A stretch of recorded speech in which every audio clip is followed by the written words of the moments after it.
The writers of Motor Trend magazine road-tested a lot of cars before the Mitsubishi Galant. Back in 1969, Mitsubishi introduced a small sedan called the Galant. Along with rebadged Chrysler variations, the Galant started out as a frugal economy car, but would later evolve in the 80s and 90s to offer a performance-focused VR4 model, helping to make Mitsubishi's average buyer age among the lowest in the industry.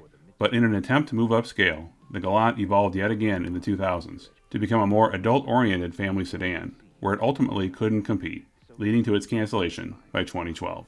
This is the story of the Mitsubishi Galant. This is my old car. The Mitsubishi Galant, Motor Trend Import Car of the Year.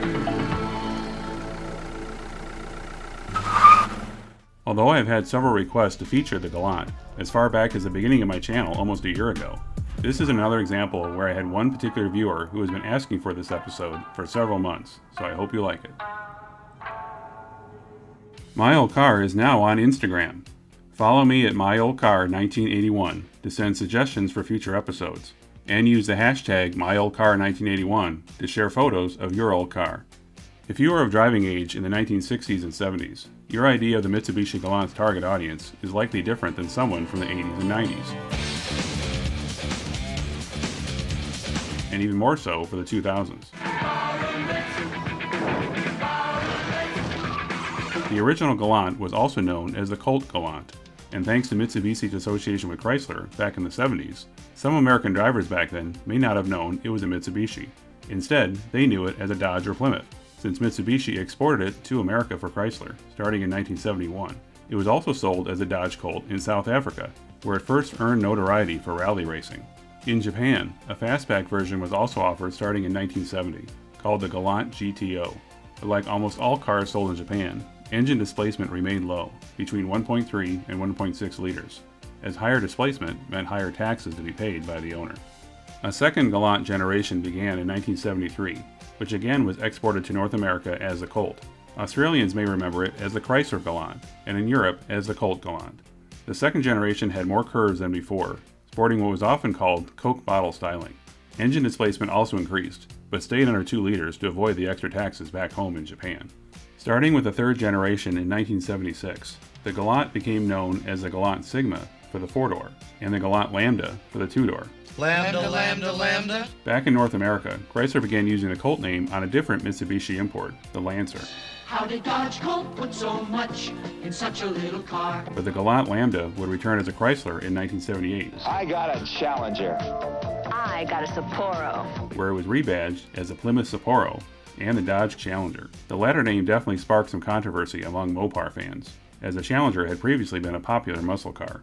By the late 70s, the muscle car era was over, so Chrysler was clearly using brand recognition to help sell it, despite it no longer being a muscle car. Challenger and Sapporo, imported only for Dodge and Plymouth.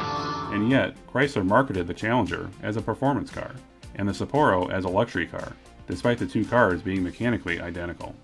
Mitsubishi quickly followed up with a 4th generation Galant in 1980, now larger inside and out, along with improved engines, including a turbocharged model, which still remained just below 2 liters in Japan, but also now offered a 2.3-liter turbo diesel.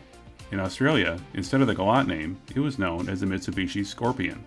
In North America, the Dodge Challenger carried on along with the Plymouth Sapporo.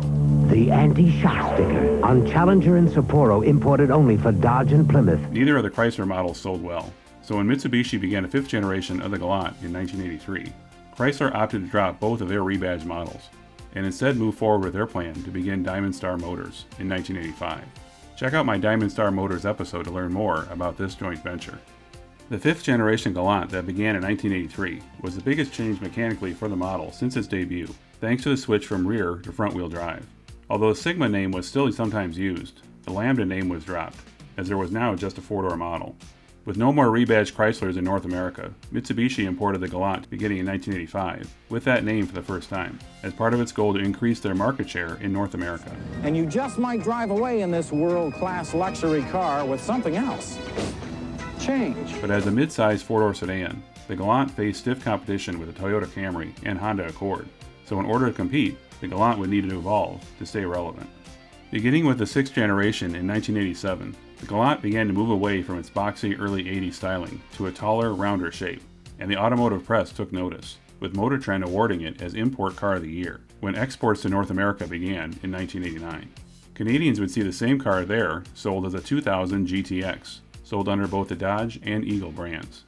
The 6th generation returned to its rally car roots by offering a more performance-oriented model, the VR4, a homologation to allow Mitsubishi to participate in World Rally Championships beginning in 1988. The VR4 designation, which stood for Viscous Real-Time 4-Wheel Drive, had a turbocharged engine no larger than 2 liters to comply with Group A rally regulations, but the homologation meant it also had to meet a mandatory minimum of 5,000 units sold. So Mitsubishi offered the VR4 in several countries, including the United States, who received 3,000 units from 1991 to 92. Although the 4 in VR4 officially referred to 4-wheel drive, the 4 could have also referred to additional features the car had.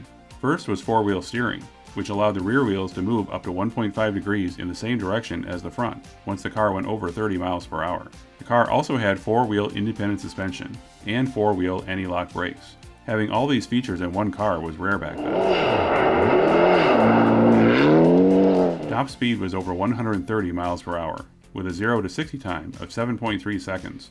Again, a very good acceleration time for the late 1980s and early 90s.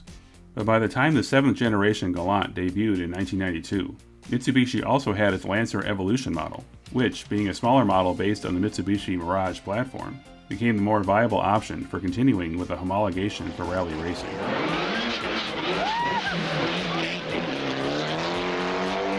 As a result, the 7th Gen Galant, although it still offered a VR4 model, was no longer constrained to meet rally spec rules, so the engine changed to a twin-turbo 2-liter V6, which cut off a full second from the 0 to 60 time. The Galant also now offered a trim called the VXR, which offered a naturally aspirated V6 capable of 200 horsepower. The 7th generation Galant was also the first to have North American sold models be built in the former Diamond Star Motors factory in Normal, Illinois. The Galant's 8th generation began in 1996, gaining more curves as was typical for most cars of the late 90s. Americans first saw it in 1998, with the more family-oriented Galant models offering a 195 horsepower V6, mated solely to an automatic transmission.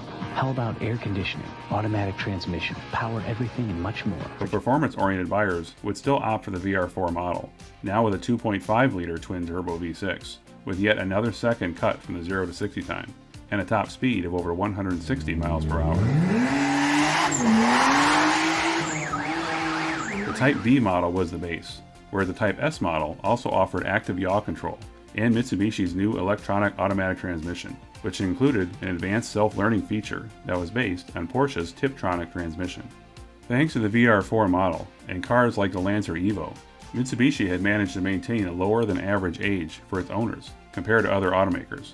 But Mitsubishi wanted to move the Galant more upscale, bringing it closer to their Diamante luxury sedan. The 9th Gen Galant, which began in 2004, became a primarily US model only, with most of the production taking place at the Normal, Illinois plant. The VR4 variant was dropped, and as a result, sales dropped by more than 20,000 units from the 2003 model year. Despite offering an upgraded V6 that made 256 horsepower by 2007, and a facelift in 2009, sales continued to drop each year.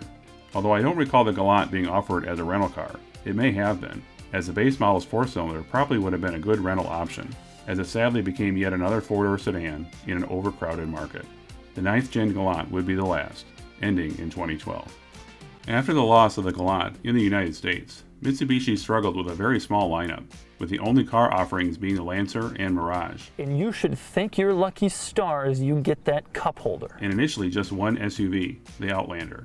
In 2018, they introduced another SUV, the Eclipse Cross, which was clearly an attempt at improved brand recognition by using a since discontinued model name. But considering the previous Eclipse was a 2-door sporty hatchback, putting the same name on a completely different SUV seems like an odd choice. To be fair, Mitsubishi isn't alone with that idea, as Ford later did the same with the Mustang Mach-E. Does this mean that someday the Galant name could come back? Yes, it does. Will it be a 4-door sedan? Probably not. Thanks for watching. If you liked this video, click the like button and subscribe to my channel. If you once owned a car from the 80s to mid-2000s that you rarely see today and would like it featured in a future episode, leave a reply in the comments or contact me at the email shown here. See you next time. You're into art? Oh yeah, sculpture mostly. I mean, I like paintings too, but